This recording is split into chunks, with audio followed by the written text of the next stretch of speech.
क्यों भाई? अरे मूड खराब है क्या? कि उदास हल्के खुश लग रहे थे, अंदरूनी फीलिंग है, ऐसे ही काम करते रहना है लगातार। चलो मूड डिसऑर्डर शुरू करते हैं। मूड क्या है, इफेक्ट क्या है, सबको पता है। मूड का मतलब होता है long term internal emotional feeling. Long term internal emotional feeling, लगातार पिछले काफी दिनों से आप हल्के उदास हल्के खुश लग रहे थे, अंदरूनी फीलिंग है जो क्या कहलाएगी, मूड कहलाएगी। वहीं immediate outward expression of emotion क्या कहलाएगा, अफेक्ट कहलाएगा। अभी आपको डांटे तो ही करके रोने लग जाओ, या फिर चेहरे पे दिख रही है उदासी, वो क्या दिख रहा है, वो अफेक्ट है। वो क्या दिखेगा, अफेक्ट। ये लिखा हुआ है तुम्हारे, दोबारा लिखने की जरूरत है क्या? चलो लिख लो। कौन है? अरे कहाँ गए भाई? अरे कहाँ चले गए? छुप गए क्या? Hmm. Long term internal emotional feeling, affect is immediate short term outward expression of emotion, outward expression of emotion। यूथाइमिया क्या है भाई? हाँ, तो नॉर्मल मूड को क्या कह देंगे, यूथाइमिया। वही एलेक्सीथाइमिया है। Alexithymia is inability to identify and describe emotion experience by oneself as well as others भी।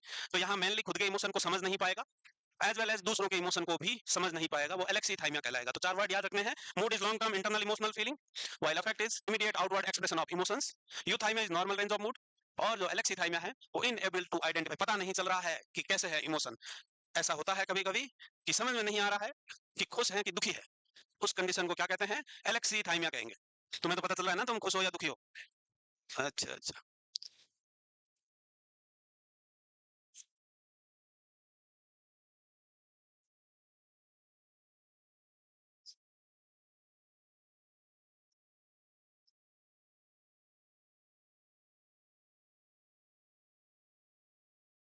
अरे पहले लिखा हुआ है फिर भी टीप रहे हो, हैं? मूड क्या है, अफेक्ट क्या है, बाहर जो इमोशन दिख रहे हैं वो अफेक्ट है, इंटरनल फीलिंग मूड कहलाएगी, नॉर्मल मूड को यूथाइमिया कहेंगे, और जब समझ में नहीं आ रहा कि कैसा लग रहा है, मूड कैसा है, वो क्या कहलाएगा, एलेक्सीथाइमिया कहलाएगा। लिख लिया?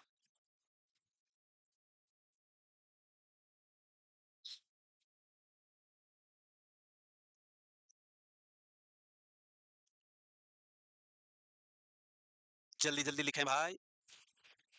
अरे मुझे दिख रहा है ना, नहीं हुआ है।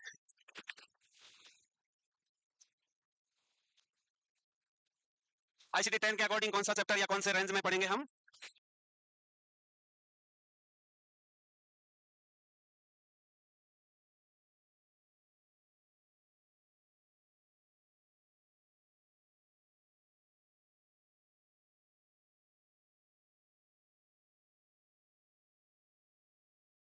ये क्लासिफिकेशन किसने दिया हुआ है?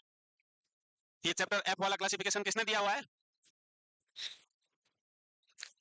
सिजोफ्रेनिया का क्या था, F20 से 29 था, तो ये F30 से 39 तक है। बाकी याद रहे नहीं रहे, रेंज जरूर याद रख लें कि मूड डिसऑर्डर्स F30 से F39 चैप्टर में पढ़ते हैं।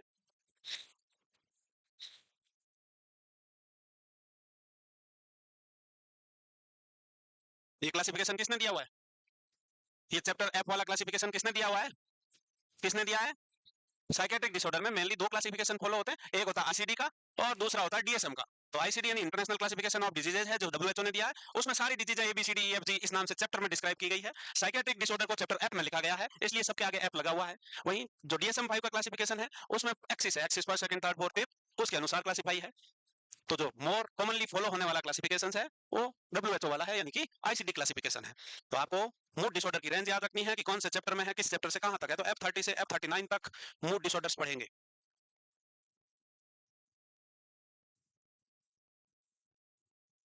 ठंड लगी होगी तुमको, हाँ इस हवा से।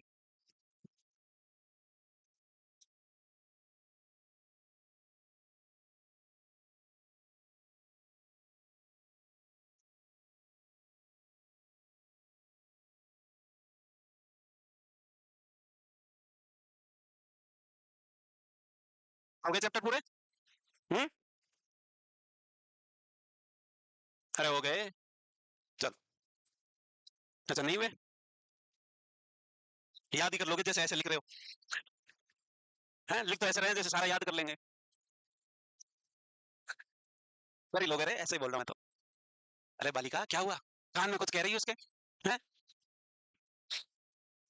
तो मेनिया का मतलब आप समझते हो, मेनिया का मतलब यहाँ है कि यहाँ सारी चीजें ज्यादा होगी, इंसान बहुत ज्यादा खुश नजर आएगा, जल्दी जल्दी बोलेगा, जल्दी जल्दी काम करेगा, जोर से आवाज में बोलेगा और बहुत खुश नजर आएगा, यही मेनिया है।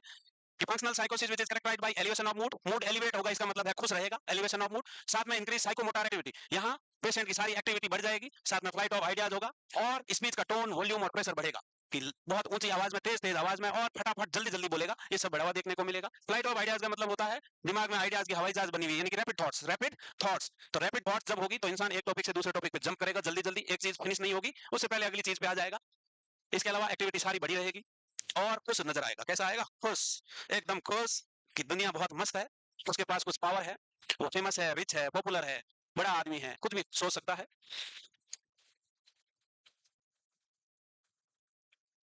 So the mania is an functional psychosis characterized by elevation of mood, increased psychomotor activity, flight of ideas, and increased tone, volume, and pressure of speech. Increased tone, volume, and pressure of speech.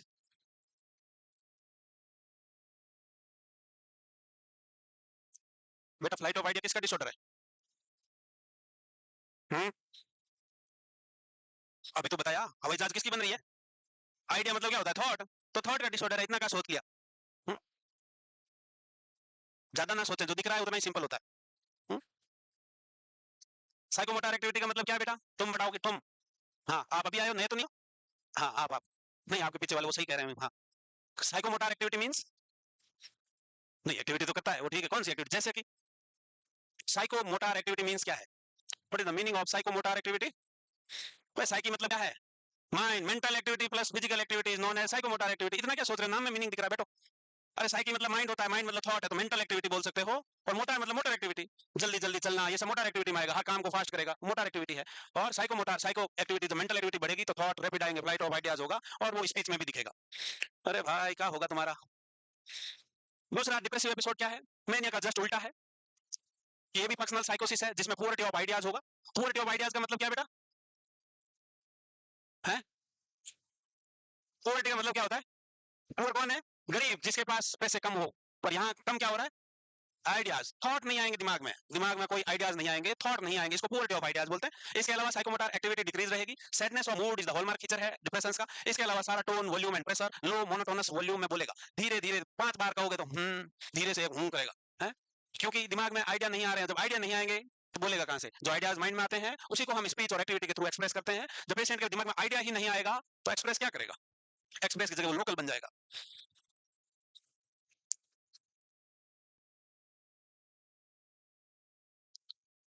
तो depression में हमको पुअरिटी of ideas देखने को मिलेगा, वही mania में flight of ideas था। वहां एलिवेशन ऑफ मूड था, यहाँ सैडनेस ऑफ मूड है। यहाँ क्या है? Sadness of mood. वहां स्पीच का प्रेशर, टोन, वॉल्यूम सब इंक्रीज था। डिप्रेशन में ये सारा pressure, tone, volume of speech decrease रहेगा। साइकोमोटर एक्टिविटी मेनिया में इंक्रीज थी, वही डिप्रेशन में कम होगी, डिक्रीज रहेगी, डिक्रीज साइकोमोटर एक्टिविटी। और डिक्रीज साइकोमोटर एक्टिविटी को हम साइकोमोटर रिटार्डेशन बोलते हैं। क्या बोलेंगे? Psychomotor retardation. हो गया? वाह शाबाश शेर। भाई पोलर का मतलब क्या होगा भाई? बाई मतलब टू, और पोलर मतलब टू पोल्स ऑफ मूड। अगर किसी चीज के दो पोल्स होंगे, यानी कि एक हैप्पीनेस होगा, दूसरा सैडनेस होगा, तो मूड अल्टरनेटिव चलेगा। Characterised by recurrent episode of mania and depression in the same patient at different time. Alternative periods of mania and depression, simple word में बोले तो alternative periods of mania and depression is known as bipolar disorder. अब इसमें दो part में divide किया गया है, एक है बाइपोलर फर्स्ट एंड दूसरा है बाइपोलर सेकंड। बाइपोलर फर्स्ट को किसको कहा गया है? कि alternative period of mania and depression. जब पीरियड अल्टरनेटिव आ रहा है इसको हम मिक्स्ड एपिसोड बोलते हैं। क्या बोलेंगे? Mixed episode. या फिर एक दूसरी कंडीशन है कि मैनिक एपिसोड अलोन। अगर मेनिया का अकेला एपिसोड है तो भी उसको बाइपोलर फर्स्ट कहते हैं। क्लासिफिकेशन में क्या कहेंगे? Bipolar first. वहीं जो बाइपोलर सेकंड है इसमें हम क्या देखेंगे? डिप्रेशन तो सेम है, डिप्रेशन अल्टरनेटिंग विद हाइपोमेनिया, यानी कि मेनिया लेस सीवियरिटी का होगा, हाइपोमेनिया का मतलब है lesser severity of mania, less degree of mania, वो कहलाएगा हाइपोमेनिया। तो बाइपोलर सेकंड में डिप्रेशन विद हाइपोमेनिया आएगा, और बाइपोलर फर्स्ट में आएगा डिप्रेशन विद मेनिया और ए मेनिक एपिसोड अलोन, और ए मेनिक एपिसोड अलोन। और दूसरे वर्ड में बोले तो और ए मिक्स्ड एपिसोड। इसको क्या लिख सकते हो आप? ये मिक्स है ना भाई? अरे मिक्स नहीं है क्या? तो इसको हम मिक्स्ड एपिसोड बोल सकते हैं। क्लासिफिकेशन क्वेश्चन आता है, आपको याद रखना है, सिंपल सा ही है। बाइपोलर फर्स्ट में alternating periods of mania and depression, दूसरे वर्ड में बोले तो मिक्स्ड एपिसोड, और दूसरे वर्ड में बोले तो एक और कंडीशन दी है, वो है एमेनिक एपिसोड अलोन। डिप्रेशन भले ही ना आए, अगर पेशेंट को मेनिया है तो भी उसको बाइपोलर फर्स्ट की कैटेगरी में डाला है, बाइपोलर फर्स्ट। वहीं जो बाइपोलर सेकंड है उसमें depression alternating period with hypomania, alternating period of hypomania, और हाइपोमेनिया है lesser degree of mania, hypomania is lesser degree of mania, यानी कि लेस सीवियर मेनिया है, lesser degree of mania less severity वाला है, जितने सिम्टम मेनिया में दिख रहे हैं उससे कम इंटेंसिटी के दिखेंगे। तो बाइपोलर डिसऑर्डर जिसमें alternating periods of mania and depression देखने को मिलेगा। इसका दो क्लासिफिकेशन है, एक है बाइपोलर फर्स्ट, एक है बाइपोलर सेकंड। बाइपोलर फर्स्ट में अल्टरनेटिंग पीरियड्स ऑफ मेनिया और डिप्रेशन और मिक्स्ड एपिसोड और a manic episode alone, or a manic episode alone is known as bipolar first, while the bipolar second is depression alternating with hypomania। और hypomania less severity का है, less severity का mania है। लिख लिया? 5 बार बोला बेटा। लेसर डिग्री ऑफ मेनिया लिखो, DE हो गया। परसिस्टेंट मूड डिसऑर्डर क्या होगा? नाम से दिख रहा है ना, परसिस्टेंट है। परसिस्टेंट का मतलब है क्रॉनिक मूड डिसऑर्डर है। Persistence means chronic mood disorder. तो अब क्रॉनिक मूड डिसऑर्डर में हम देखेंगे डिसथाइमिया। डिसथाइमिया क्या है? कि mild depression symptom over the period of 2 year. तो इसको बोले तो chronic mild depression over the period of 2 year. हल्का उदास लगातार 2 साल से, हल्की उदासी का रहना लगातार 2 साल से, उसको हम क्या कहेंगे? डिसथाइमिया कहेंगे। Not enough to diagnose major depressive episode. यहाँ सिम्टम इतने इंटेंसिटी के नहीं है, सिम्टम इतने ज्यादा नहीं है कि उसको मेजर डिप्रेशन में डायग्नोस कर सके, इसलिए, और इसकी ड्यूरेशन भी 2 साल है, इसलिए इसको क्या नाम दिया है? डिसथाइमिया। और ये परसिस्टेंट मूड डिसऑर्डर में आता है।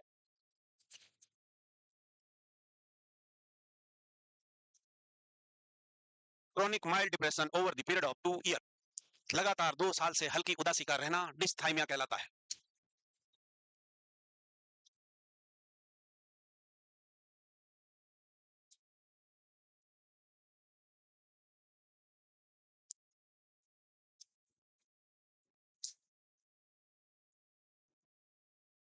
Chronic mild depression over the period of 2 year, इसके सिम्टम की इंटेंसिटी कम है कि इसको मेजर डिप्रेशन में क्लासिफाई नहीं कर सकते, और इसकी ड्यूरेशन भी 2 साल है, इसलिए इसको persistent mood disorder, chronic mood disorder बोल सकते हो। परसिस्टेंट और क्रॉनिक मूड डिसऑर्डर। मेनिया में क्या था? Elevation of mood, flight of ideas, feeling of happiness, increase pressure tone and volume of speech and plus increase psychomotor activity. बेटा सो रही है अभी से? तुम खंबे की लाइन में बीच वाली लड़की सो रही है बालिके? खंबे की लाइन में बीच में तुम ही हो बेटा। हाँ, हमने देखा यूं जा रही थी नींद की तरफ। है? जागो प्यारे मोहन, ऐसे नहीं चलेगा बेटा, पक्का? थोड़ी देर दोबारा देखेंगे।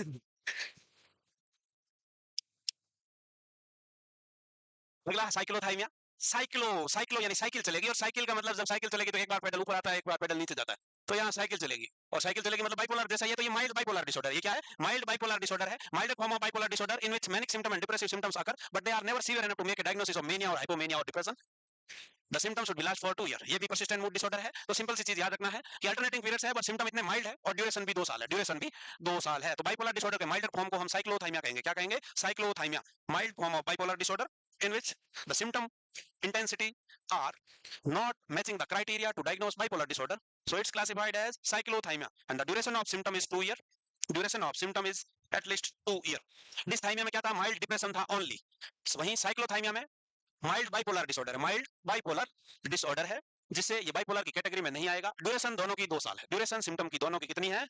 2 साल। वहीं सिरोप्रेनिया में ड्यूरेशन कितनी थी रे? सिम्टम की ड्यूरेशन और ड्यूरेशन ऑफ इलनेस दो चीज थी। The symptom duration should B 1 year. मार डालोगे क्या 1 year? Symptom duration should B 1 month and the total duration of illness is 6 month. इसके अलावा रैपिड साइकिलिंग, नाम से दिख रहा भाई साहब साइकिल बहुत तेज चलेगी।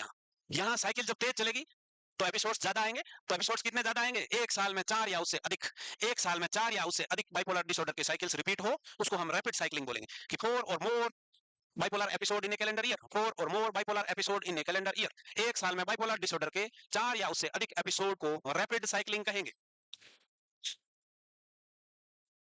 रिकरेंट, नाम से दिख रहा है रिकरेंट है। रिकरेंट का मतलब क्या हो रहा है? तो रिकरेंट डिप्रेसिव डिसऑर्डर है। रैपिड साइक्लिंग वाला बाइपोलर के लिए था, ये रिकरेंट डिप्रेसिव डिसऑर्डर है। इसमें हमको देखना है कि more than one depressive episode, more than one depressive episode in a year, in a year. एक साल में डिप्रेशन के एपिसोड्स अगर ज्यादा है तो क्या कहलाएगा? Rapid sorry recurrent depressive episode. वहीं रैपिड साइक्लिंग में, ये रैपिड साइक्लिंग बाइपोलर डिसऑर्डर है, इसमें बाइपोलर का एपिसोड्स एक साल में 4 या उससे अधिक होंगे, तब इसको हम रैपिड साइक्लिंग बाइपोलर डिसऑर्डर बोलेंगे।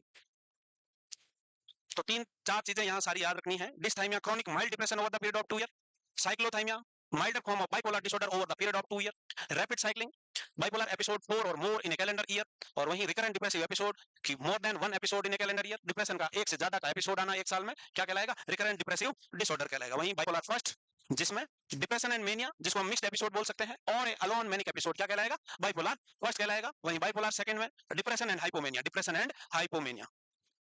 साइक्लोथाइमिया और डिस्थाइमिया दोनों में सिम्टम की ड्यूरेशन 2 साल या उससे अधिक है, 2 साल या उससे अधिक। वहीं डिप्रेशन को डायग्नोस करने के लिए सिम्टम कितने दिनों तक होने चाहिए? 2 वीक तक। कितने? 2 वीक तक। मेनिया को डायग्नोस करने के लिए सिम्टम कितने दिन तक होने चाहिए? 7 डेज तक। और हाइपोमेनिया आगे लिखाऊंगा, और हाइपोमेनिया को डायग्नोस करने के लिए सिम्टम 4 डेज तक होने चाहिए। कितने? 4 दिन तक। तो ये सारे सिम्टम ड्यूरेशन याद रखनी है, इस पे क्वेश्चन बनता है। ये लिख लिया? अरे हो गया, हो गया भाई।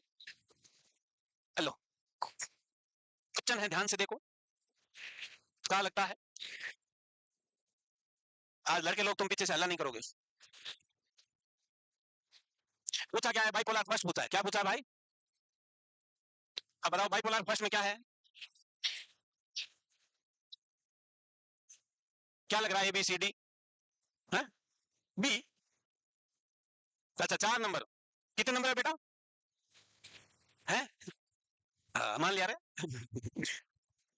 तो बाइपोलर फर्स्ट पूछा है, तो बाइपोलर फर्स्ट तुमको पता है, अल्टरनेटिंग पीरियड्स ऑफ मेनिया और डिप्रेशन, जिसको मिक्स्ड एपिसोड बोल सकते हो, या फिर alone manic episode. Alone manic episode bipolar first कहलाएगा। वहीं जो बाइपोलर सेकंड है उसमें क्या है? Depression and hypomania, depression and hypomania. अभी 5 मिनट पहले पढ़ के क्वेश्चन आए तो भी तुम्हारे तोते उड़े वैसे ही रहे हैं। क्या हालात है भाई साहब? क्या है तुम्हारे दिमाग में रिसर्च करने की जरूरत है, बहुत गंभीर मामला है। कहा है भैया मेनिया? यार एक डबल डिप्रेशन नाम की भी चीज थी, आया नहीं कहीं? आगे आ जाएगा, चलो कोई बात नहीं। चलो अब लिखो मेनिया। अब मेनिया के बारे में पूरी डिटेल लिखेंगे। ये नहीं लिखना तुमको, ये लिखा हुआ है, ठीक है? मीनिंग नहीं लिखना है। ये लिख लिया है तुमने, ये नहीं लिखना है। तो मेनिया क्या है तुम सबको पता है? फंक्शनल साइकोसिस है, जिसमें elevation of mood, increase psychomotor activity, increase pressure tone volume of speech, और सारा फ्लाइट ऑफ आइडियाज और ग्रैंडियोसिटी। और क्या होगा? ग्रैंडियोसिटी देखने को मिलेगा। अब देखो हेडिंग डाल दो मेनिया, और अब लिखो कॉजेस। कॉज क्या हो सकते हैं भाई साहब? सबसे बड़ी चीज तो जेनेटिक, फैमिली हिस्ट्री, या फिर क्रोमोसोमल एब्नॉर्मलिटीज। तो जेनेटिक्स में हमको देखने को मिलेगा क्रोमोसोम 18, 21 एंड 22 का डिफेक्ट, बाइपोलर का डिफेक्टिव जीन इन क्रोमोसोम पे अरेस्ट हो सकता है। इसके अलावा जो न्यूरोट्रांसमीटर्स होते हैं, मेन न्यूरोट्रांसमीटर मेनिया में, तो याद रखना है increased level of dopamine and norepinephrine, increased level of dopamine and norepinephrine. इसके अलावा सेरोटोनिन का लेवल भी बढ़ा रहेगा। हाइपरथायरॉयडिज्म, अगर थायराइड ग्लैंड हाइपर एक्टिव है तो हाइपरथायरॉयडिज्म में भी पेशेंट मेनिया जैसे सिम्टम्स शो होते हैं। पेशेंट इरिटेबल रहता है, हाइपर एक्टिव रहता है, एग्रेसिव बिहेवियर करता है। तो वो सारे सिम्टम्स किससे मैच करते हैं? मेनिया से। वहीं हाइपोथायरॉयडिज्म वाले का डिप्रेशन से मैच करते हैं। किससे करते हैं? डिप्रेशन से, जिसमें sadness of mood, mood swing होते हैं, मन नहीं लगता, उदासी रहती है, एनर्जी फील नहीं होती, तो वो हाइपोथायरॉयडिज्म है। तो याद रखना है कि hyperthyroidism symptom matching with the manic symptom, and hypothyroidism symptoms are matching with the depression, matching with the depression. वो डिप्रेशन में आ जाएगा हाइपोथायरॉयडिज्म, वहां लिखना है। मेन न्यूरोट्रांसमीटर जरूर याद रखें कि डोपामिन एंड नॉरएपिनेफ्रिन का लेवल बढ़ा हुआ मिलेगा, साथ में सेरोटोनिन का लेवल भी बढ़ा हुआ मिलेगा। एबनॉर्मल क्रोमोसोम 18, 21 और 22 नंबर के हैं। 18, 21 और 22 नंबर के क्रोमोसोम एसोसिएटेड मिलेंगे। वहीं सिजोफ्रेनिया में कौन सा क्रोमोसोमल एबनॉर्मलिटी थी मोस्ट कॉमन? मन में ना बोलो, जोर से बोलो। कौन सी थी? अरे क्या मन में बोल रहे हो? हाँ भाई ठीक है, नाम क्या था उसका? D George syndrome. क्या था वो? डी जॉर्ज सिंड्रोम, जिसको वेलोकार्डियोफेशियल सिंड्रोम और डिलीशन सिंड्रोम बोलते हैं, जिसमें क्रोमोसोम नंबर 22 का डिफेक्ट था। किसका था? क्रोमोसोम नंबर 22 का डिफेक्ट था। याद करो बे।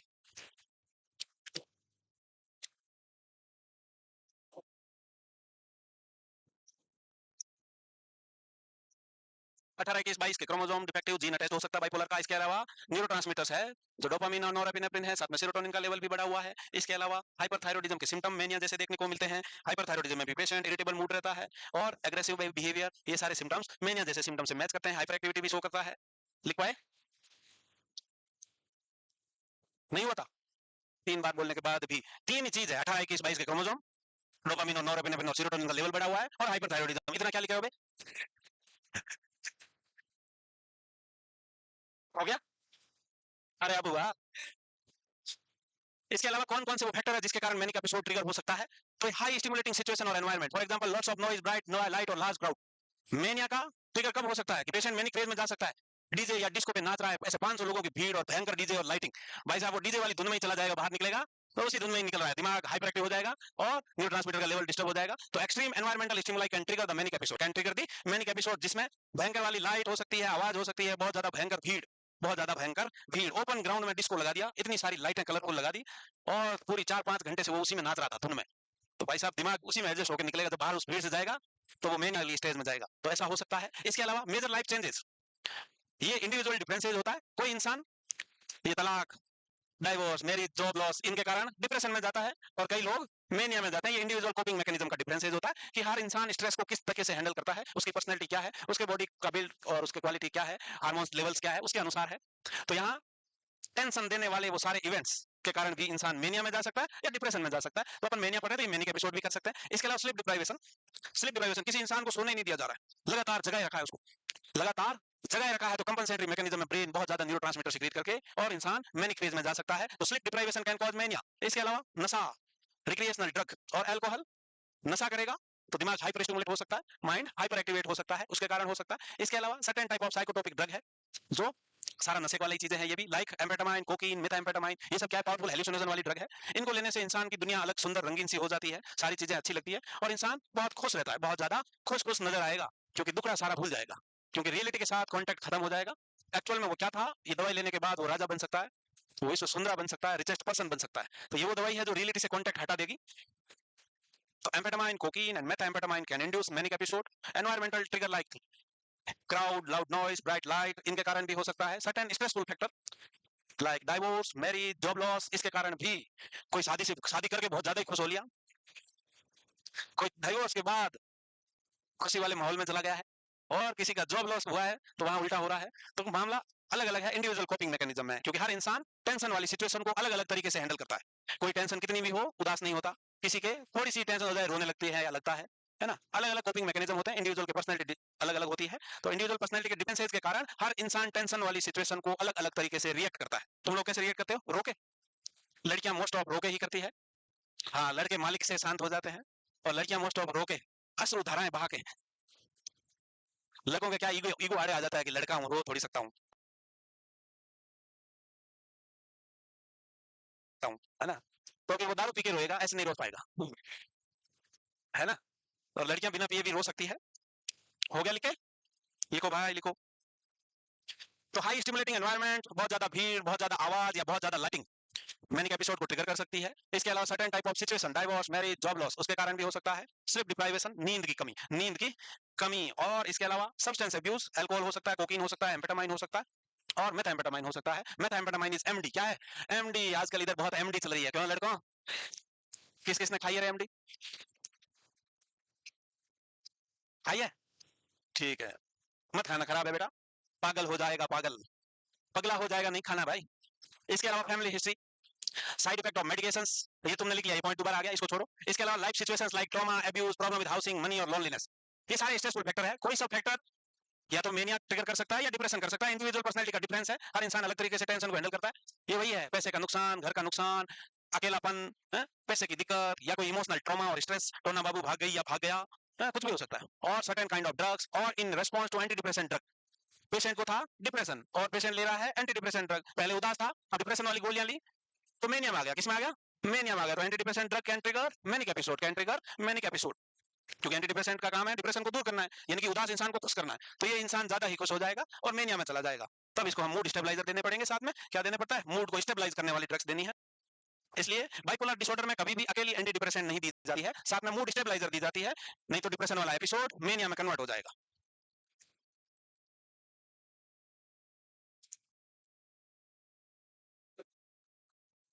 जीन बहुत बड़ा रोल पैदा करता है भाई साहब, जेनेटिक, फैमिली हिस्ट्री और जीन्स, इसी पे सब डिपेंड है कि पेरेंट्स के जैसे जीन्स थे या फैमिली में जैसे जीन्स है, diseases most of family to family run करती है, और उसी के बेस पे आपके पेरेंट्स के और फैमिली में जीन कैसे थे, उसी जीन्स पे डिपेंड करता है आपकी पर्सनैलिटी ट्रेट्स क्या होंगे, आपके पर्सनैलिटी ट्रेट्स कैसे होंगे, आप कैसे हो, स्ट्रेस को कैसे हैंडल करते हो, ये सब जीन्स पे डिपेंड करता है। हो गया भाई? अरे हो गया, कुछ ज्यादा ही हो गया। तुम्हारा मामला ठीक है भाई, तुम्हारी दुकान चलेगी ऐसा लगता है।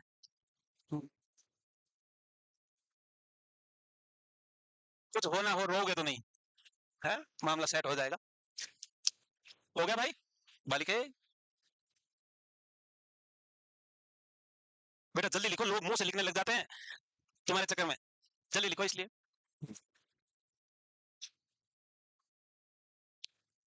ओ, कौन था? बताओ भाई, लो लो, या कुछ कहना चाहते हो? तो हो गया, फिर कहे आवाज दी, समझ नहीं आया, कमी रह गई, अच्छा आवाज नहीं दिया। हाँ, और कोई मेंटल हेल्थ प्रॉब्लम के साइड इफेक्ट के रूप में भी मैनिक एपिसोड हो सकता है, लाइक सीजनल अफेक्टिव डिसऑर्डर, नाम से दिख रहा है सीजनल है, यानी कि कोई पर्टिकुलर सीजन में होगा, अपने यहाँ नहीं होता, विदेशों में होता है, जहाँ धूप नहीं निकलती, 6 6 महीने दिन, 6 महीने की रात है। जब एनवायरमेंट में अंधेरा है तो इंसान की जिंदगी में भी अंधेरा हो जाता है ना। जब सराउंडिंग में रोज अंधेरा ही अंधेरा है भाई, तो इंसान की जिंदगी में भी अंधेरा आता है। और सीजनल अफेक्टिव डिसऑर्डर यही है कि जहां विंटर सीजन में स्पेशली, सर्दियों के सीजन में धूप नहीं निकलती, 6 महीने तक सूरज नहीं निकलता, अंधेरा ही अंधेरा रहता है, तो धूप की कमी और जिंदगी में रोशनी की कमी से उजाले की ओर चला गया है और डिप्रेशन का शिकार हो गया है। इसको सीजनल अफेक्टिव डिसऑर्डर बोलते हैं। पोस्टमार्टम साइकोसिस, डिलीवरी के बाद, बेबी के बर्थ के बाद, बेबी के बर्थ के बाद, इसमें फीमेल में बेबी के बर्थ के बाद मदर में साइकोटिक सिम्टम्स का आना पोस्टमार्टम साइकोसिस कहलाता है। और सीजो अफेक्टिव डिसऑर्डर का मतलब है schizophrenia associated with mood disorder, schizophrenia associated with mood disorder. इसके अलावा फिजिकल और न्यूरोलॉजिकल कंडीशन लाइक कोई ब्रेन इंजरी है, ट्रॉमा है, ट्यूमर है, स्ट्रोक है, डिमेंशिया है, एंसेफेलाइटिस है, इन्फेक्शन है, ब्रेन फंक्शन, दिमाग के फंक्शन को अल्टर करने वाले फैक्टर भी मैनिक एपिसोड को ट्रिगर कर सकते हैं, क्योंकि खेल सारा दिमाग का है। कोई ना कोई तार इधर से उधर हिला तो कोई केमिकल ऊपर नीचे हो जाएगा, और केमिकल जब ऊपर नीचे होगा तो आदमी भी उठापटक करेगा। केमिकल दिमाग को बहुत स्टेबल रखना बहुत जरूरी है। इसको चोट से भी बचाना है, फिजिकल चोटें अलग है और दूसरी वाली चोटें भी, उनसे भी बचाना है। दिमाग में ज्यादा फितूर भी नहीं पालना है। फितूर समझ रहे हो? कीड़े, दिमागी रूपी कीड़े ना पालें। वो कीड़े हमें दिखते नहीं है और उनका कोई इलाज भी नहीं है, और वो एक ला इलाज बीमारी है जो दिमाग को अंदर से कुतरती रहेगी और तुम्हारे दिमाग की हालत खराब कर देगी। इसलिए दिमाग को फितूर मुक्त रखना है। ज्यादा फितूर नहीं पालें दिमाग में, जितना हल्का रखोगे उतना ठीक रहेगा। दुनिया भर का लोड लेके नहीं चलने का है, हो जाएगा कुछ ना कुछ, सब अच्छा होगा। चारों दिशाओं में सोच के पूरी दुनिया की चिंता ना लेनी है, सब अच्छा होगा। हो गया भाई? अरे हुआ क्या? Certain mental condition like schizoaffective disorders, seasonal affective disorders या पोस्टमार्टम साइकोसिस के कारण भी मैनिक एपिसोड हो सकता है। इसके अलावा सर्टेन ब्रेन के फंक्शनिंग को अल्टर करने वाली कंडीशंस है, वो डिमेंशिया हो गया, स्ट्रोक हो गया, हेड इंजरी हो गई, इन्फेक्शन लाइक एंसेफेलाइटिस हो गया, ट्यूमर हो गया, इसके कारण भी मेंटली डिस्टर्ब हो सकता है। आप देखो साइन एंड सिम्टम्स, तो साइन एंड सिम्टम्स में ये तुम्हारे पास सबके पास लिखे हुए, फिर भी दिमाग की रील को वापस रिवाइंड पे चलाओ। आप देखो स्ट्रोक हो गया, हेड इंजरी हो गई, इन्फेक्शन सिम्टम्स, तो साइन एंड सिम्टम्स में ये तुम्हारे पास सबके पास लिखे हुए, फिर भी दिमाग की रील को वापस रिवाइंड पे चलाओ। पहले तुम बताओगे, उसके बाद में लिखेगा इधर तुम। बता बालक बता, यूफोरिया बता बेटा, याद करो। आ रहा याद? आ रहा है तो बोलो। यूफोरिया क्या है रे? कितने होशियार बच्चे, पन्ने पलट लिए इतनी देर तक तो। Euphoria is mild elevation of mood. ये क्या है? माइल्ड एलिवेशन ऑफ मूड है भाई साहब, एंड फीलिंग ऑफ हैप्पीनेस। वही इलेशन क्या है? मॉडरेट एलिवेशन ऑफ मूड है, moderate elevation of mood and increased psychomotor activity, increased psychomotor activity,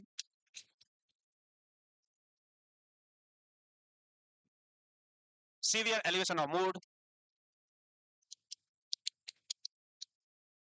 increased psychomotor activity and delusion of grandiosity. ऐसा लगता है अपनी भगवान है, डिल्यूजन ऑफ ग्रैंडियोसिटी। ई का है भैया एक्सट्रीम लेवल ऑफ हैप्पीनेस, भयंकर खुशी है, भयंकर extreme level of happiness, extreme level of happiness जिसमें कैसा लगेगा है? फीलिंग कैसी है? फीलिंग ऑफ रिबॉर्न, ऐसा लगता है पुनर्जन्म हुआ है, फीलिंग ऑफ रीबॉर्न, पुनर्जन्म, ऊपर वाले ने वापस पुनर्जन्म दिया है। जाओ इन गरीबों का कल्याण करो तुम, जाओ इन गरीबों का कल्याण करो। खुशी इतनी है कि खुशी के मारे फट ना जाए, तो इसको बोलते हैं स्टेट ऑफ रप्चर। क्या बोलते हैं? State of rupture. क्वेश्चन आता है इन चारों वर्डों पे, याद रखने हैं इनके meaning. Euphoria is mild elevation of mood and feeling of happiness है भाई। हाँ भाई, मुझे नहीं पता मैंने क्या लिखा है। Euphoria is mild elevation of mood and feeling of happiness. वहीं elation is moderate elevation of mood plus increased psychomotor activities का मतलब है कि इंसान मॉडरेटली खुश खुश नजर आ रहा है और साथ में जल्दी जल्दी कर रहा है, जल्दी जल्दी बातें कर रहा है, जल्दी जल्दी चल रहा है। तीसरा आता है एक्सल्टेशन, यहाँ सीवियर टाइप की खुशी है भाई साहब, खुशी का लेवल बढ़ता जा रहा है और खुशी का लेवल बढ़ता जा रहा है। इसके एक्टिविटी भी बहुत जल्दी जल्दी कर रहा है और साथ में अपने आप को बता रहा है कि वही राजा है, वही भगवान है, वही विश्व सुंदरा है? इसके अलावा जो इकटेसी है वो क्या है? भयंकर तरीके की खुशी, और खुशी इतनी कि खुशी के मारे फट ना जाए भाई। ऊपर वाले ने भेजा है, जाओ उन गरीबों का कल्याण करो तुम। हाँ बताओ बाबा। क्या बेटा? कहाँ है सीजर? हाँ बेटा, क्या बताया था?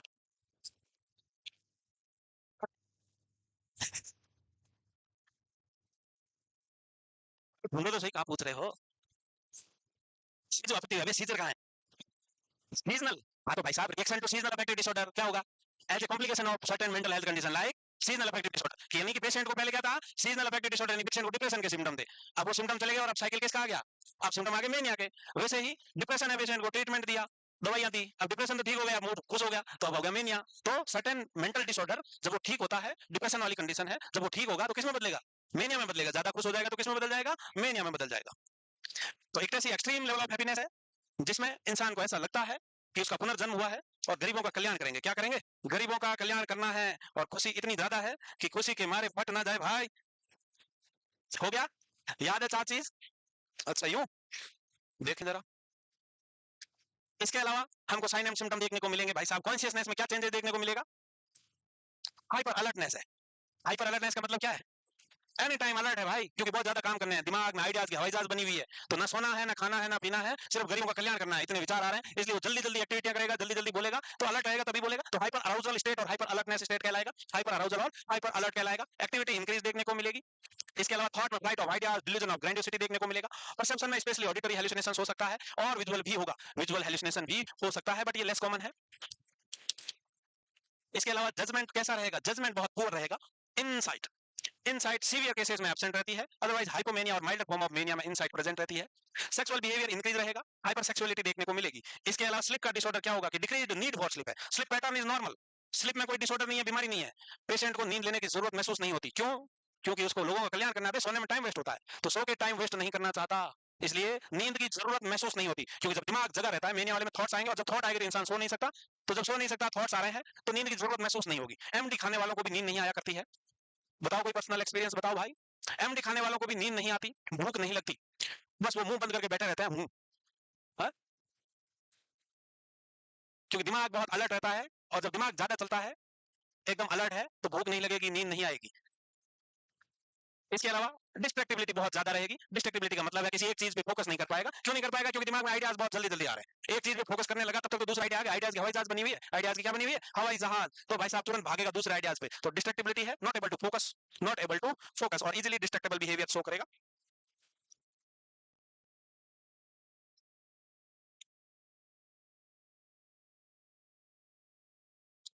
क्या हुआ? कौन सू सू सू सू कर रहा है? क्या हुआ बेटा? कौन दिक्कत है? का है बेटा? है बेटा? एमडी ड्रग ऐसी चीज पुड़िया में बेचते हैं लोग। मिश्री देखिए, मिश्री छोटे दाने वैसा भी होता है। हम्म हम्म ड्रग ही है एमडी। कोकीन का व्हाइट पाउडर होता है। ला के दिखाऊं? अरे उस डेमो के बाद तुम्हारा क्या होगा? ऐसे डेमो नहीं लेने भाई, खराब चीजें हैं, दूर रहो ऐसी चीजों से। हो गया लिखे? तो भाई साहब कॉन्शियसनेस में इंसान हाइपर अलर्ट रहेगा, बहुत चौकन्ना अलर्ट, क्योंकि बहुत सारे काम निपटाने हैं उसको। इसके अलावा एक्टिविटी बढ़ी रहेगी, जल्दी जल्दी काम करेगा, आइडियाज की हवाई जहाज बनेगी, साथ में डिल्यूजन ऑफ ग्रैंडियोसिटी देखने को मिलेगा। इसके अलावा परसेप्शन में मेनली ऑडिटरी हेलुसिनेशन आवाजें सुनाई देती रहेगी कि जाओ तुम उस गरीबों का कल्याण करो। जैसे ही बैठेगा, बैठे क्या हो, जाओ जल्दी, काम करने बहुत सारे। जजमेंट पुअर रहेगा। इसके अलावा इनसाइट सीवियर केसेस में एब्सेंट रहती है, सेक्सुअल बिहेवियर इंक्रीज रहेगा, और नींद लेने की कोई जरूरत नहीं है। इसके अलावा साइकोटिक सिम्टम में डिलीजन कौन कौन से देखने को मिल सकते हैं? तो मूड कॉन्ग्रुएंट में हमको डिलीजन ऑफ ग्रैंडियोसिटी मिलेगा, और मूड इनकॉन्ग्रुएंट में हमको डिलीजन ऑफ परसिक्यूशन भी मिल सकता है। अब कॉन्ग्रुएंट और इनकॉन्ग्रुएंट क्या है बे? कौन बताएगा?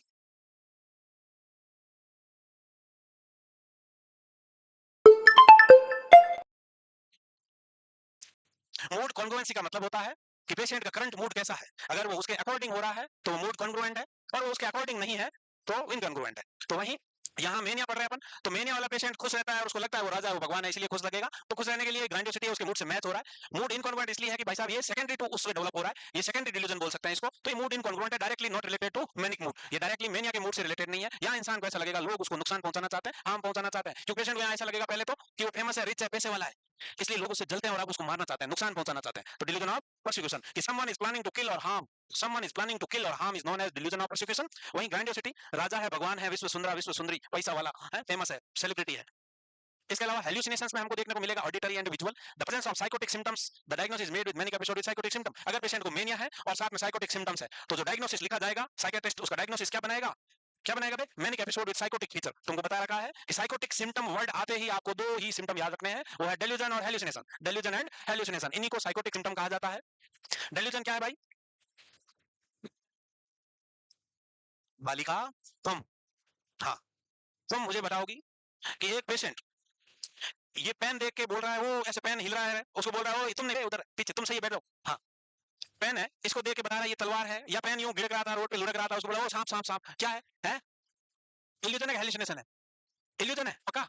तो हेल्यूसिनेशन क्या होगा बेटा? कुछ नहीं है वहां। शाबाश। जब कोई चीज नहीं है, एक्सटर्नल स्टिमुलाई नहीं होगा, तब वो क्या कहलाएगा? हेल्यूसिनेशन कहलाएगा।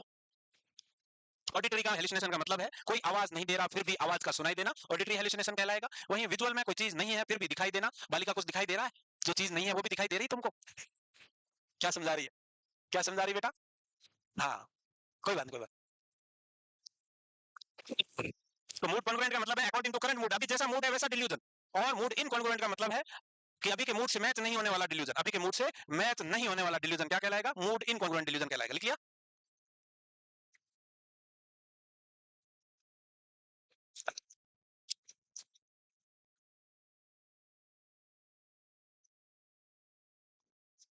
मुंह से ना लिखो भाई। हो गया अब? क्या कर रहे हो भैया? अरे भाई क्या चाहते हो, इतना धीरे लिखना चाहते हो? Mood congruent delusion means delusion according to current mood of the patient. वहीं मूड इनकॉन्ग्रुएंट का मतलब है delusion not matching with the current mood of the patient. वहीं डिल्यूजन ऑफ परसिक्यूशन का मतलब है someone is planning to kill or harm in any way. Grandiosity का मतलब है exaggerated self importance, patient believe that he has some special power or famous rich celebrity है, God वाली power है, भगवान है, ऐसा फील कर रहा हो। और जब साइकोटिक सिम्टम होंगे तो डायग्नोसिस लिखा जाएगा manic episode with psychotic symptoms. इसके अलावा एक्सेसिव एक्टिविटी करेगा जिसमें पेनफुल कॉन्सिक्वेंसेज हो, एक्सेसिव एक्टिविटी में इन्वॉल्व रहेगा जिसके पेनफुल और खतरनाक रिजल्ट हो, जैसे एक्स्ट्रावेगेंट शॉपिंग। एक्स्ट्रावेगेंसी का मतलब होता है पैसे बर्बाद करना, पैसे उड़ाना। तो भयंकर सेंसलेस इन्वेस्टमेंट करेगा, पैसे गरीबों में बांटेगा, फेंकेगा, जरूरत नहीं है वो चीज खरीद लेगा, जुए में पैसे लगा देगा, ये एक्स्ट्रावेगेंट बिहेवियर कहलाता है। क्या कहलाता है? Extravagant behaviour. अननेसेसरी चीजों की शॉपिंग कर सकता है, अननेसेसरी कमर्शियल स्कीमों में पैसे लगा सकता है कि आज पैसे लगाओ 2 महीने बाद उसके 10 गुना ले जाओ, ऐसी वाली स्कीमों में पैसे लगा देगा और वो पैसा डूब जाएगा, वो पैसा डूब जाएगा। इसके अलावा सेक्सुअल बिहेवियर इंक्रीज रहेगा और भाई साहब फ्लेम्बॉयंट बॉडी अपीयरेंस वाले कपड़े पहन के घूमेगा। अगर लेडीज है तो एकदम लाल सुर्ख लाल चमकदार कपड़े पहनी हुई दुर्गा माता बनी हुई घूम रही मार्केट में आ जाए, लिपस्टिक लगा के जीभ बाहर निकाल है? और अगर आदमी है मेल है तो वो शिव जी बन सकता है, हनुमान जी बना हुआ मार्केट में घूम रहा है? एकदम चमकीले कपड़े। फ्लेम्बॉयंट अपीयरेंस का मतलब होता है चमकीले कपड़े, एकदम डार्क कलर के कपड़े जो चमकते हैं बहुत ज्यादा, शाइनिंग क्लोथ्स है। क्या कह रहा है? आसाराम तो चमकीले नहीं पहनता, पहले पहनता होगा पता नहीं भाई। नहीं नहीं वो पहनता है, वो एक हरियाणा में था जिसने मूवी वही बनाई थी। हाँ वो पहनता था चमकीले कपड़े पूरे एकदम।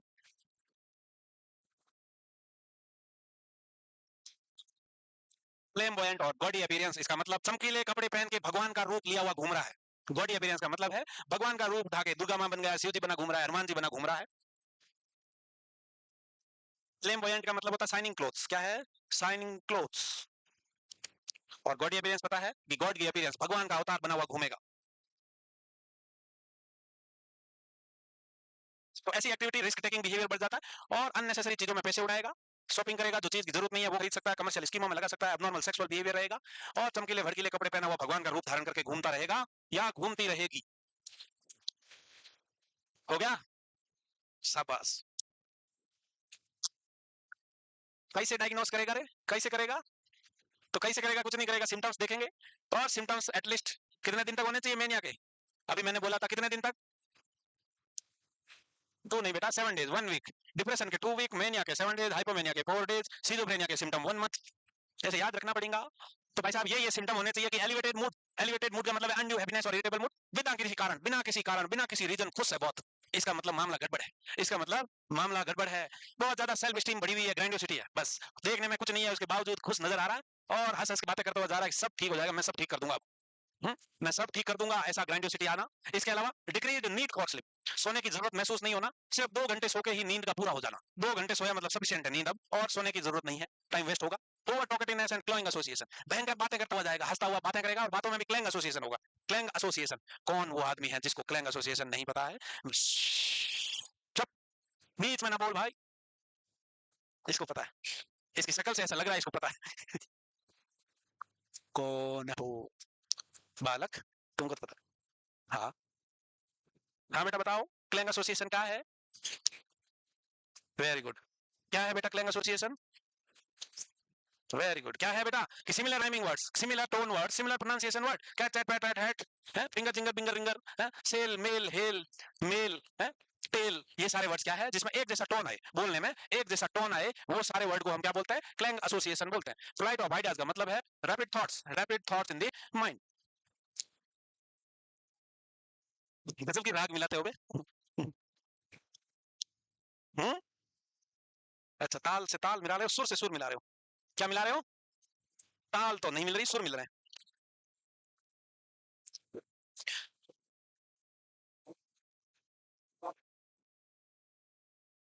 मैंने अभी तक आपको याद रखना है euphoria, elation, excitation and ecstasy. इतना तो वो चारों वर्ड तो याद रखने ही रखने हैं। न्यूरोट्रांसमीटर्स का लेवल वो याद रखना ही रखना है। इसके अलावा डायग्नोस्टिक क्राइटेरिया में ये सारे सिम्टम्स कितने दिन तक रहेंगे, तो अभी देखें और आगे चले। नहीं, रुकना पड़ेगा ऐसा लगता है।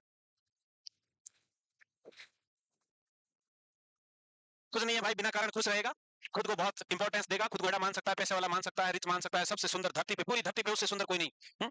ऐसा मान सकता है। इसके अलावा सोने की जरूरत महसूस नहीं करेगा, 2 घंटे सोना ही सफिशिएंट है, ज्यादा सोना टाइम वेस्ट मानेगा।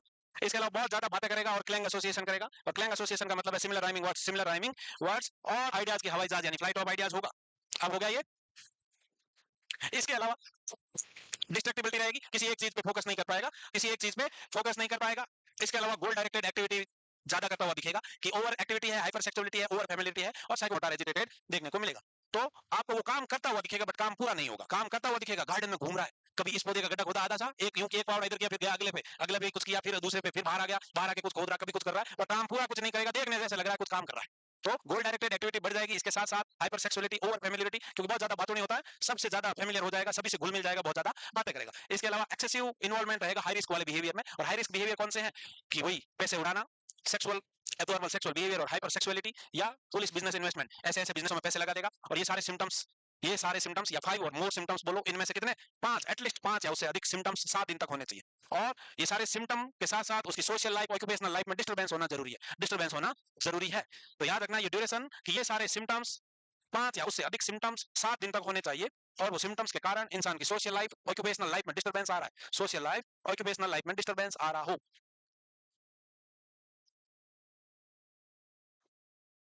तो ये जो सारे सिम्टम थे, हैप्पीनेस फील करना बिना किसी रीजन, सेल्फ स्टीम बढ़ा हुआ होना और ग्रैंडियोसिटी का होना, नींद की जरूरत महसूस ना करना, और डिस्ट्रक्टिबिलिटी का होना, रिस्क टेकिंग बिहेवियर का करना, और हाई रिस्क वाले बिहेवियर में इन्वॉल्व रहना, ये सारे सिम्टम्स 7 दिन तक, कितनी ड्यूरेशन है, 7 दिन तक। तो क्वेश्चन आएगा, to make a diagnosis of mania the symptom duration should be, तो आपको याद रखना है एटलीस्ट 7 डेज और 1 वीक, एटलीस्ट 7 डेज और 1 वीक।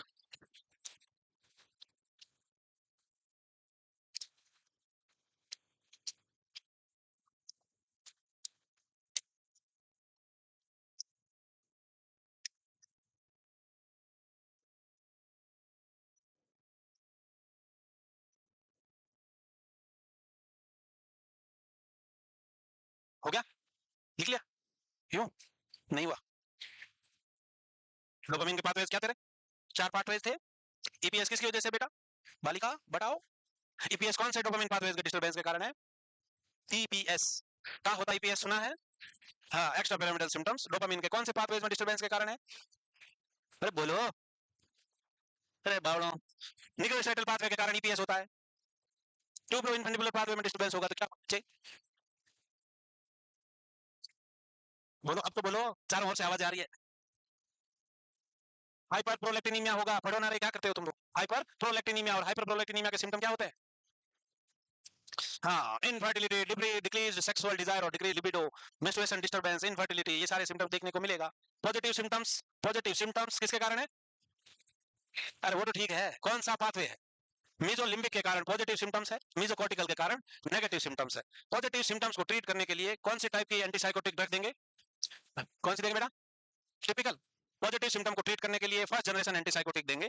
वहीं पॉजिटिव और नेगेटिव दोनों को इफेक्टिवली ट्रीट करती है सेकंड जनरेशन। सेकंड जनरेशन के एग्जांपल है क्लोजापाइन, ओलिनोपाइन, रेस्पेराडोन, जिस्प्राडोन, अरिप्राजोल, क्यूटिपाइन, मोलिनिडोन, ये सारे एग्जांपल किसके, कौन सी दो एंटीसाइकोटिक ड्रग जो फोटोसेंसिटिव है, क्लोजापाइन, कौन सी है, फोटोसेंसिटिव ड्रग, हाँ, हेलो प्यारी डॉल्स, एंड क्लोरप्रोमाजिन फोटोसेंसिटिव ड्रग कहलाती है। हो गया, पढ़ते नहीं हो तुम, पढ़ते नहीं हो, कुल मिला के बात इतनी है कि तुम नहीं पढ़ते। इसके अलावा भाई साहब मेंटल स्टेटस एग्जामिनेशन करेंगे, सेल्फ रेटिंग स्केल है मेनिया की, जिसको अल्टमैन और यंग मेनिया रेटिंग स्केल्स है। इसके अलावा सिम्टम की जो ड्यूरेशन है वो याद रखना है, सिम्टम की ड्यूरेशन 7 दिन, सिम्टम की ड्यूरेशन कितनी, 7 दिन, और हाइपोमेनिया की 4 डेज। और हाइपोमेनिया है क्या, कि लेसर डिग्री ऑफ मेनिया, जिसमें बिल्कुल माइल्डली एलिवेशन ऑफ मूड है। और हाइपोमेनिक स्टेज हमेशा प्रोडक्टिविटी को इंक्रीज करती है, क्रिएटिविटी को बढ़ाती है।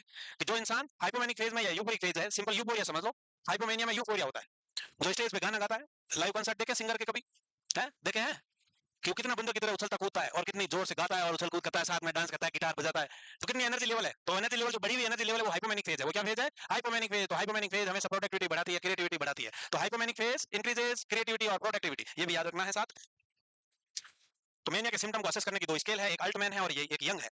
यंग एंड अल्टमैन मेनिया के रेटिंग स्केल्स है, जिसको सिम्टम में असेस करने की स्केल्स है। मेनिया के जो सिम्टम की जो ड्यूरेशन है वो 7 दिन होनी चाहिए, और वहीं हाइपोमेनिया के जो सिम्टम की ड्यूरेशन है वो कितनी होनी चाहिए?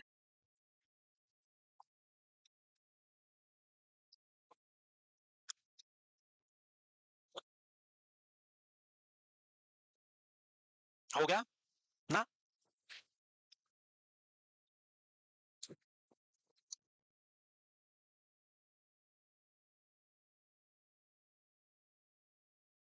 बालिकाओं गुटरगु ना करें, बस शतुर्मुर्ग गर्दन का इस्तेमाल थोड़ा कम कर।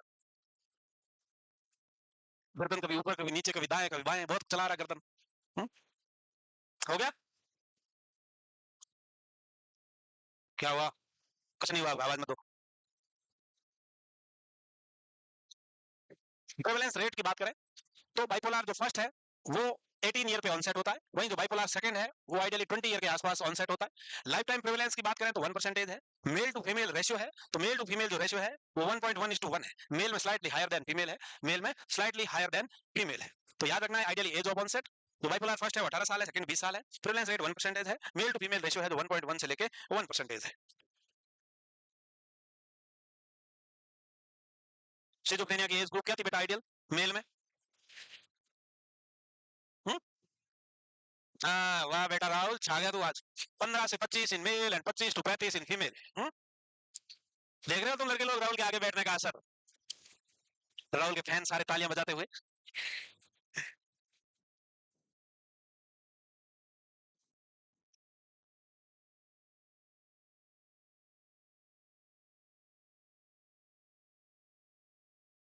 पूरे सिम्टम ऑफ सिजोफ्रेनिया क्या थे भाई? ह्यूगन ब्लूलर ने 4 सिम्टम दिए थे जिनको पूरे सिम्टम ऑफ सिजोफ्रेनिया बोला था।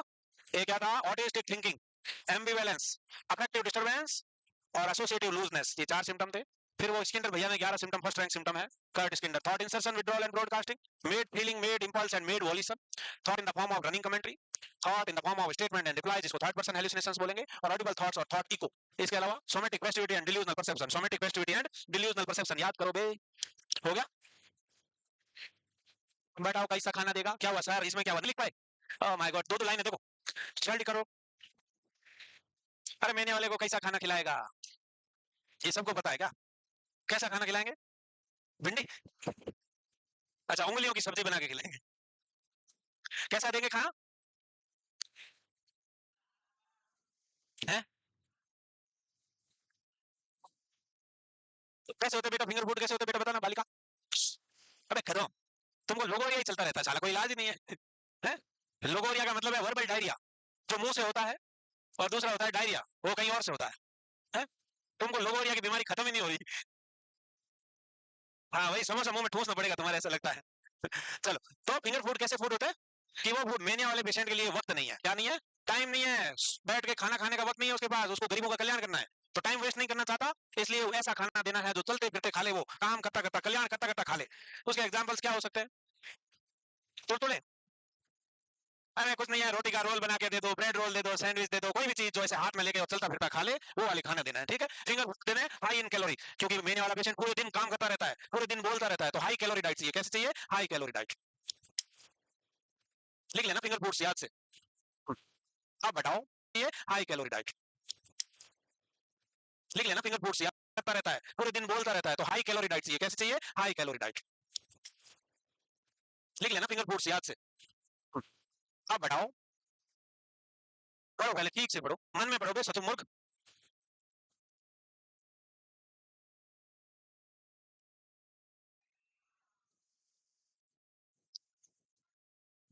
कैसे?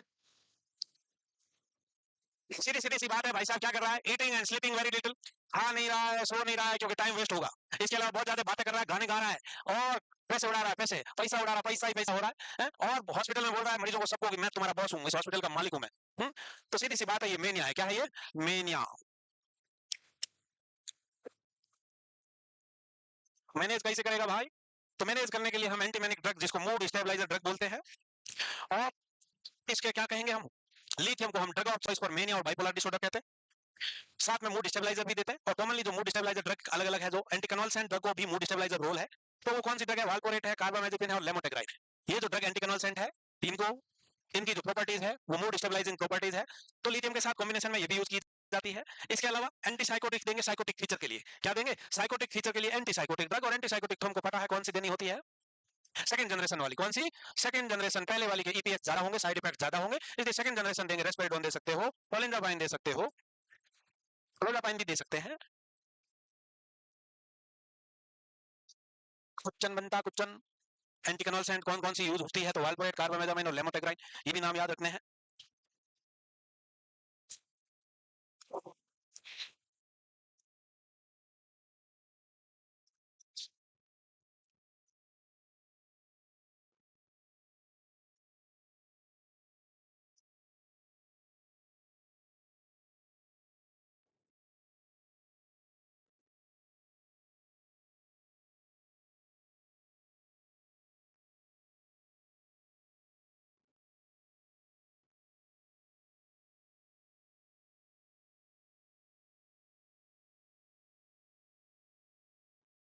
क्या कह रहे हो बे, अच्छा यूं, तो लिथियम के बारे में जानकारी बहुत जरूरी है। हम्म, हो गया। इसके अलावा बेंजोडाइजेपिन ड्रग देते हैं साथ में। और ये क्यों देंगे कि एक्यूट मेनिया वाला पेशेंट बहुत ज्यादा उछल कूद कर रहा है, ना सो रहा है, बहुत एक्टिविटी कर रहा है, तो सुलाएंगे कैसे, तो सुलाने के लिए हम क्लोराजिपाम का इस्तेमाल कर सकते हैं, क्लोनाजिपाम का इस्तेमाल कर सकते हैं। जब पेशेंट बहुत ज्यादा एक्यूट मेनिया में, पेशेंट जब हाइपर एक्टिविटी करता है, सोता नहीं है, बहुत ज्यादा एक्टिविटी करता है, तो एग्जॉस्ट ना हो जाए, इसलिए पेशेंट को क्या करेंगे भाई, क्या करेंगे, सुला देंगे बे। इसके अलावा anti depressant are never used alone in bipolar disorder. इस बात का स्पेशल ख्याल रखना है कि अगर पेशेंट को बाइपोलर डिसऑर्डर है तो सिर्फ एंटी डिप्रेसेंट नहीं करनी है स्टार्ट, अदरवाइज मेनिया का एपिसोड आ जाएगा। क्या आ जाएगा, मेनिया का एपिसोड, इसलिए हमेशा साथ में मूड स्टेबलाइजर देनी ही देनी है। When used alone in bipolar patient they can cause switch, patient में go into mania, hence they are always used along with mood stabilizer. इस बात का ख्याल रखना है।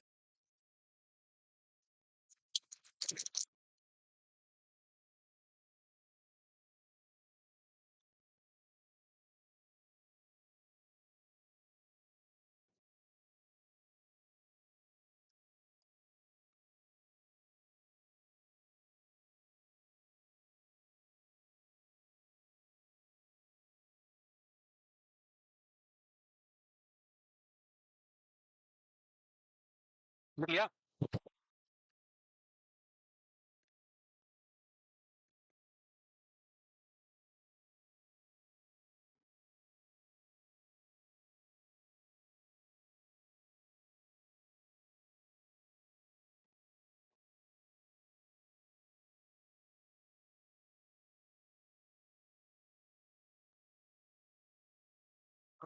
करने के लिए हम ड्रग ऑफ चॉइस लिथियम को बोलते हैं। इसके अलावा सर्टेन एंटी कन्वल्सेंट ड्रग है जो मूड स्टेबलाइजर का रोल अदा करती है, उसमें वाल्पोरेट है, लेमोटेग्राइन है और कार्बामेजिपाइन है। इसके अलावा पेशेंट जब एक्यूट मैनिक फेज में हाइपर एक्टिव रहता है, उस कंडीशन में हमको बेंजोडाइजेपिन देना है, बेंजोडाइजेपिन, जिससे पेशेंट सो जाएगा। इसके अलावा बाइपोलर डिसऑर्डर में कभी भी एंटी डिप्रेसेंट अकेले नहीं देना है, साथ में मूड स्टेबलाइजर देना है, अदरवाइज पेशेंट मैनिक एपिसोड में आ सकता है, डिप्रेशन एपिसोड से मैनिक एपिसोड में आ सकता है, इसलिए हमेशा एंटी डिप्रेसेंट के साथ मूड स्टेबलाइजर ड्रग देनी है। अब हो गया, हुआ, नहीं हुआ, ये देखो कितनी हैरान भरी निगाहों से झांकते हुए। इसके अलावा साइकोथेरेपी देंगे, कॉग्निटिव बिहेवियर थेरेपी देंगे, इंडिविजुअल देंगे, फैमिली देंगे, एनवायरमेंटल देंगे। एनवायरमेंटल को क्या बोलते हैं भाई, मिल्यू, मिल्यू क्या है वो, हाँ, एसिड 6 से 12 दे सकते हो। क्या हुआ, मजा आता है ऐसे चिल्लाने में, है ना। सही है भाई। पढ़ते हो तो आते क्यों नहीं तुमको, जो कल पढ़ाया वो क्यों नहीं आ रहा, आज अगर कल पढ़ा, अभी मैंने पूछा था ईपीएस का, वो भी नहीं पता था, पाथवेज नहीं पता है। थॉट इंप्रूव होंगे तो ऑटोमेटिक बिहेवियर एक्टिविटी इंप्रूव हो जाएगी। इंडिविजुअल में इंडिविजुअल 1-to-1 काउंसलिंग है, साइकोथेरेपी है। फैमिली में फैमिली को इन्वॉल्व करके करना है, और एनवायरमेंट को मॉडिफाई करना है, पेशेंट की नीड के अनुसार एनवायरमेंट प्रोवाइड करना है। मेनिया वाले के लिए कैसा एनवायरमेंट प्रोवाइड करोगे, काम and quite, low light, low noise, बहुत कम लोग, बहुत ज्यादा भीड़ वाले नहीं, एनवायरमेंट नहीं चाहिए, तो काम and quite environment, low lighting, with minimal visitors वाला, और सारे कैसे वाले, शार्प ऑब्जेक्ट, हथियार, ये सब दूर रखने हैं भाई साहब। तीखा नुकीला जंग लगा आईवी स्टैंड नहीं रखना है, वरना टिटनेस से मर जाओगे। पी का है भैया Eskalith, Eskalith is the brand name of, और जे खाने को क्या कहते हैं? बताओ, हीटिंग फीकल मैटर को क्या बोलेंगे? हाँ, कोप्रोफेजिया।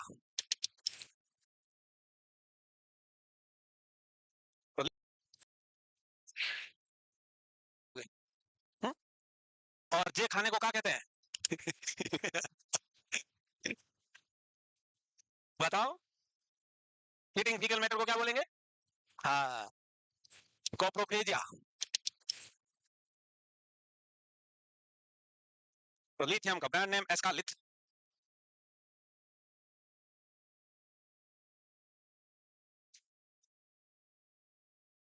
क्या लिख रहे हो इसमें? जो अच्छी चीजें खा रहा है। अब लिथियम जो अच्छी चीजें खा रहा है। अब लिथियम जॉन केट भैया ने दिया था 1949 में। किसने? जॉन केट ने 1949 में फर्स्ट टाइम। अब इसका लेवल है जो जरूर याद रखना है, इसमें क्वेश्चन भी आता है। थेराप्यूटिक लेवल कितना है? तो 0.8 से 1.2 मिली इक्विवेलेंट पर लीटर। और जो ये लेवल है, क्या हुआ? क्या सर सर कौन कर रहा है? सर से जो सर के है? क्या? तो 0.8 से 1.2, जब पेशेंट को एक्यूट मेनिक एपिसोड है, एक्यूट मेनिया, किसके लिए ये लेवल मेंटेन रखना है? एक्यूट मेनिया के लिए। तो 0.8 से 1.2 मिली इक्विवेलेंट का डोज या ब्लड का लेवल, लिथियम का सीरम लिथियम लेवल इतना मेंटेन रखना है। प्रोफाइलैक्टिक का मतलब है पेशेंट में रिलैप्स को रोकना है। प्रोफाइलैक्टिक लेवल है जो 0.6 से 1.2 मिली इक्विवेलेंट है। ये लेवल पेशेंट में रिलैप्स को रोकने के लिए, रिलैप्स प्रिवेंशन के लिए ये लेवल मेंटेन करेंगे। और अब कौन आदमी है जिसको रिलैप्स नहीं पता? फ्रॉम, हटाओ, बीच में ना बोल। हाँ बेटा, हाँ रिलैप्स, वेरी गुड।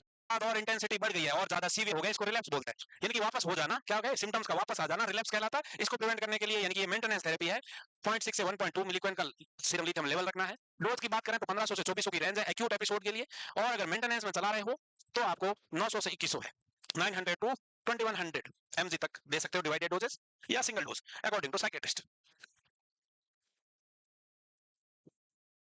तो जो थेराप्यूटिक लेवल है 0.8 से 1.2, ये एक्यूट एपिसोड ऑफ मेनिया में देंगे।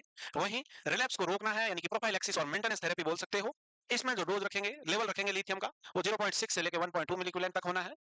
और डोजिंग की बात करें तो एक्यूट एपिसोड में 1500 से 2400 तक रख सकते हैं। और जो मेंटेनेंस का डोज का रेंज है वो 900 से 2100 mg पर डे तक जा सकता है।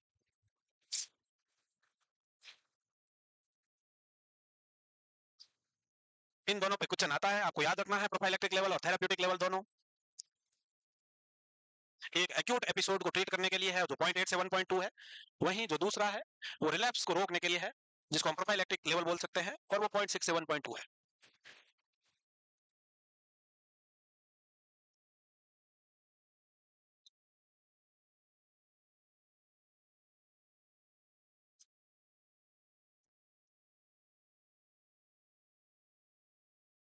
हो गया?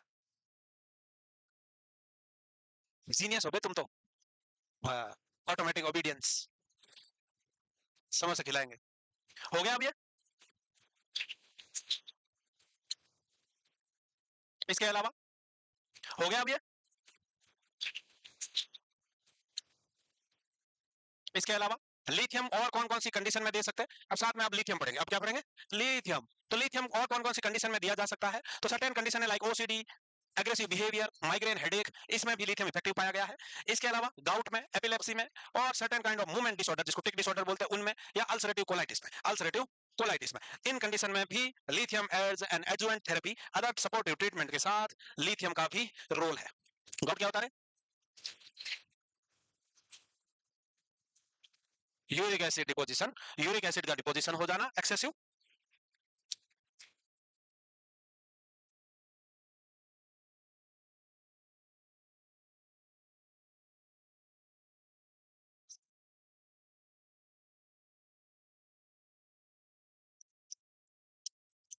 ऑन केट, इसका जो थेराप्यूटिक लेवल है वो 0.8 से 1.2 होगा। प्रोफाइलैक्टिक लेवल है 0.6 से 1.2 होगा। जो थेराप्यूटिक लेवल है वो एक्यूट मेनिया के लिए है। जो प्रोफाइलैक्टिक लेवल है वो रिलैप्स को प्रिवेंट करने के लिए है। इसके अलावा लिथियम अलग कंडीशन में भी यूज होता है, लाइक गाउट हो गया, अल्सरेटिव कोलाइटिस हो गया, माइग्रेन, हेडेक हो गया, सीजर डिसऑर्डर हो गया। इनमें भी सेकंड लाइन ऑफ ट्रीटमेंट के रूप में, फर्स्ट लाइन ट्रीटमेंट के साथ एज एन एडजुवेंट थेरेपी के रूप में काम करता है।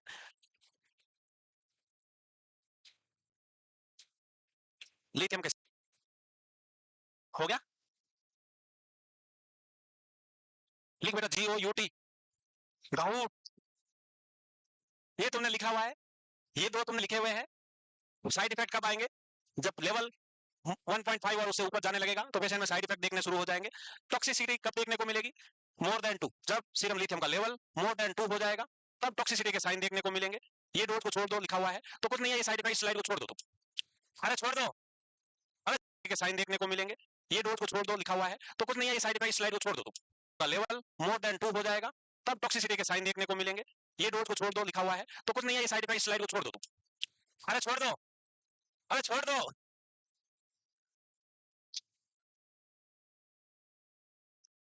हो गया? अब कुछ नहीं है सर। अब इसके अलावा आपको दिमाग कुछ नहीं करना है। साइड इफेक्ट 1.5, टॉक्सिसिटी के साइन 2, लेवल कितना? सीरम लिथियम का लेवल जब 2 मिलीग्राम पर लीटर हो जाएगा तो टॉक्सिसिटी के साइन। दो ही चीज लिखनी थी, बाकी तुमको डोज लिखा हुआ है। इसके अलावा regular serum lithium should be check, जब भी लिथियम पेशेंट को ले रहा हो, क्योंकि थेरापेटिक लेवल, प्रोफाइलैक्टिक लेवल और टॉक्सिक लेवल वाले में बीच में मार्जिन बहुत कम है, मार्जिन बहुत कम है, तो टॉक्सिसिटी हो सकती है, इसलिए regular serum lithium level check करना है। फर्स्ट मंथ एवरी वीकली करना है। कितना? First month every weekly check करना है सीरम लिथियम लेवल। इसके बाद आप एवरी 3 मंथ कर सकते हो।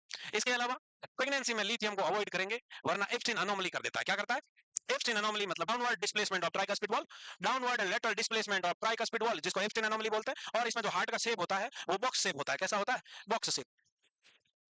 क्वेश्चन आता है अगर प्रेगनेंसी में, स्पेशली फर्स्ट ट्राइमेस्टर, और फर्स्ट ट्राइमेस्टर में ही ऑर्गेनोजेनेसिस होता है, यानी कि बच्चे के ऑर्गन बनते हैं, तो उस समय अगर मदर लिथियम ले रही हो तो डिफेक्ट हो सकता है हार्ट में, और वो ट्राइकस्पिड वॉल डाउनवर्ड और लेटरली डिस्प्लेस्ड हो सकता है, जिसको एप्स्टीन अनोमली नाम दिया है। और रेडियोलॉजिकली अगर देखा जाए हार्ट को, तो हार्ट का जो शेप होगा एप्स्टीन अनोमली में वो बॉक्स शेप होगा।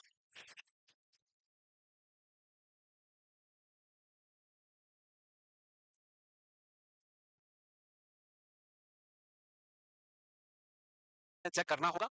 शुरुआत में हमको वीकली करना है। कितना? वीकली चेक करना है। उसके बाद एवरी 3 मंथली कर सकते हैं। मॉनिटर नैरो थेराप्यूटिक इंडेक्स के कारण सीरम लिथियम का लेवल रेगुलरली मॉनिटर करना है, चेक करना होगा।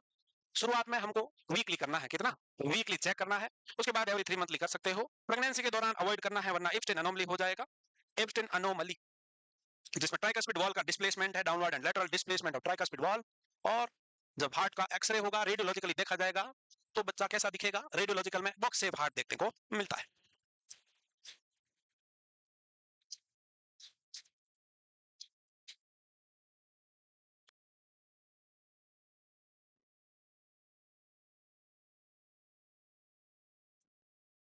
इसके अलावा साइड इफेक्ट्स की बात करें तो न्यूरोलॉजिकल साइड इफेक्ट्स हमको क्या देखने को मिलेंगे? तो न्यूरोलॉजिकल साइड इफेक्ट्स में हमको देखने को मिलेगा ट्रेमर। इसके अलावा lack of spontaneity and memory disturbance. Lack of spontaneity का मतलब ये होता है जो इनवॉलेंटरी मूवमेंट्स है, इनवॉलेंटरी मूवमेंट्स वो डिक्रीज हो जाएंगे।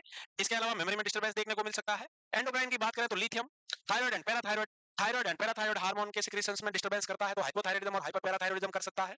इसके अलावा रीनल मोस्ट कॉमनली हमको पॉलीयूरिया देखने को मिलेगा। इसके अलावा रेयरली नेफ्रोटिक सिंड्रोम हो सकता है, या इंटरस्टिशियल फाइब्रोसिस देखने को मिल सकता है। अदर साइन में देखें, स्किन की प्रॉब्लम तो एक्नी हो सकती है, सोरियासिस जैसे सिम्टम्स आ सकते हैं, nausea, vomiting, diarrhoea, weight gain देखने को मिल सकता है, और ईसीजी में टी वेव में चेंजेस देखने को मिल सकता है। तो साइड इफेक्ट्स में ये सारे साइड इफेक्ट्स देखने को मिल सकता है। न्यूरोलॉजिकल ट्रिमर है। लैक ऑफ स्पॉन्टेनिटी का मतलब है जो इनवॉलेंटरी मोटर मूवमेंट्स है, इनवॉलेंटरी मोटर मूवमेंट्स है वो डिक्रीज हो जाएंगे और मेमोरी डिस्टर्बेंस कॉज कर सकते हैं। हाइपोथायराइडिज्म और हाइपरपैराथायराइडिज्म हो सकता है, और रीनल में मेनली पॉलीयूरिक है। इसके साथ साथ रेयरली नेफ्रोटिक सिंड्रोम और इंटरस्टिशियल फाइब्रोसिस भी देखने को मिल सकता है। स्किन प्रॉब्लम कॉज करता है, एक्नी हो सकती है, या सोरियासिस के सिम्टम्स देखने को मिल सकते हैं। नोशिया, वोमिटिंग, डायरिया ये जीआई डिस्टर्बेंस है। वेट गेन भी कॉज करता है, और ईसीजी में जो है टी वेव चेंजेस।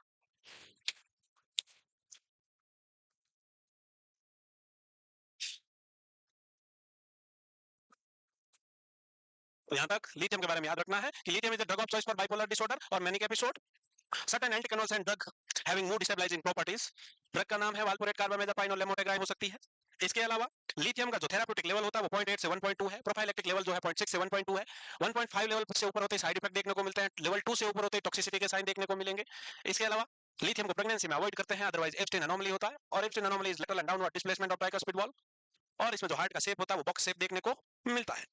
इसके अलावा जो साइड इफेक्ट्स है लिथियम के न्यूरोलॉजिकल साइन में हमको ट्रेमर देखने को मिल सकते हैं, इनवॉलेंटरी मूवमेंट्स डिक्रीज होने को मिल सकते हैं, मेमोरी में डिस्टर्बेंस आ सकता है, हाइपोथायराइडिज्म और हाइपरपैराथायराइडिज्म कॉज कर सकता है, वेट गेन करा सकता है, टी वेव ईसीजी में चेंजेस ला सकता है, certain skin problem like acne और सोरियासिस कर सकता है, और रीनल में पॉलीयूरिया करेगा, रेयरली नेफ्रोटिक सिंड्रोम और इंटरस्टिशियल रीनल इंटरस्टिशियल स्पेस में फाइब्रोसिस कॉज कर सकता है।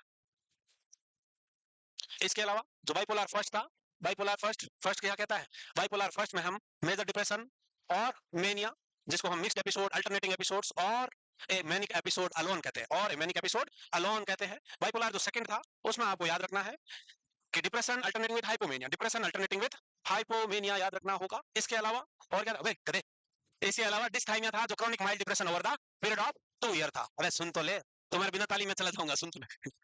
Chronic mild depression over the period of 2 year था। वहीं साइक्लोथाइमिया क्या था, mild form of bipolar disorder है जिसमें भी ड्यूरेशन 2 ईयर है। मेनिया को डायग्नोस करने के लिए सिम्टम 7 डेज है, हाइपोमेनिया को डायग्नोस करने के लिए सिम्टम 4 डेज है। साइक्लोथाइमिया प्लस डिस्थाइमिया दोनों की ड्यूरेशन 2 ईयर है। कितनी है? 2 ईयर है। पढ़ के याद करो और मस्त रहो।